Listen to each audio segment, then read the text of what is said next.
পাড়ে পড়ে থাকা একটি লৌহপিণ্ডের উপর চলছিল কাপড় ধোয়ার কাজ, কিন্তু জানা গেল সেটি আসলে দ্বিতীয় বিশ্বযুদ্ধের সময়কার অবিস্ফোরিত একটি বোমা। শুনতে অবাক হলেও এমন আশ্চর্যজনক ঘটনা ঘটেছে কক্সবাজারের রামুতে। জানা যায় দীর্ঘদিন ধরে এটি পড়েছিল পুকুর পাড়ে। একসময় এর কয়েকটি পাখাও ছিল বলে জানায় স্থানীয়রা, কিন্তু বিভিন্ন সময় সেসব পাখা ভেঙে ভাঙারির দোকানে বিক্রি করে দিয়েছেন অনেকেই। ওইটার উপর কাপড় চোপড় ধুতো অনেক বছর ধরে, তারপর ওইখান থেকে নিয়ে মাটির ভিতর ঢুকাই রাখছিলাম। মাটির ভিতর ঢুকাই রাখার পরে 2 বছর আগে তুলে এখানে নিয়ে আসি আর কি।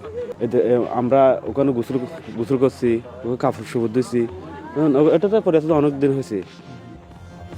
দীর্ঘদিন কাপড় কাচা হলেও বোমাটির উপরিয়াংশে মরিচা দেখা দেওয়ায় ফের বোমাটি কেজি ধরে বিক্রি করার সিদ্ধান্ত নেয় কয়েকজন। পরে খবর পেয়ে ঘটনাস্থলে যায় রামু থানা পুলিশ ও সেনাবাহিনীর একাধিক টিম, কিন্তু প্রায় 300 কেজির মতো ওজন হওয়ায় সেটি সরাতে বা বিস্ফোরণের সিদ্ধান্ত নেওয়া হয়নি। তাই স্থানীয় প্রশাসন বোমাটির আশেপাশে লাল পতাকা টাঙিয়ে দিয়েছে। রামু থানা পুলিশ জানায়, ঊর্ধ্বতন কর্তৃপক্ষের অনুমতি পেলে বোমাটি বিস্ফোরণ বা নিষ্ক্রিয় করার সিদ্ধান্ত নেওয়া হবে। স্থানীয় লোকজন ওখানে পুকুরের কাপড় কাচার সময় এইটার উপরে কাপড় রেখে কাপড় কেচে এটা ব্যবহার করছে। বস্তুটা যখনই পাওয়া গেছে তখন এটার চতুর্পাশে নাকি বিভিন্ন পাকনা বা বিভিন্ন ডালপালা ছিল। এগুলো স্থানীয় বাঙালির দোকানে স্থানীয় লোকজন এটাকে ভেঙে ভেঙে বিক্রি করে ফেলছে আর কি। তো এটা যেহেতু অনেক আকারে বড়, এটা লম্বা হচ্ছে আপনার 4 ফিট লম্বা, এবং এটা বের হচ্ছে যে 4 ফিট, অনেক বড়, এবং এটার ওজন হচ্ছে যে 350 থেকে 400 কেজি।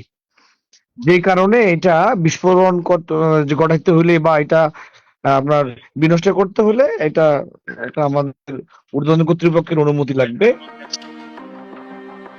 ঘটনাটি জানাজানি হওয়ার পর এলাকায় আতঙ্ক ছড়ানোর পাশাপাশি ঠাট্টা মজাও করছেন অনেকেই। রহিদুল কবির, গ্লোবাল টেলিভিশন, কক্সবাজার।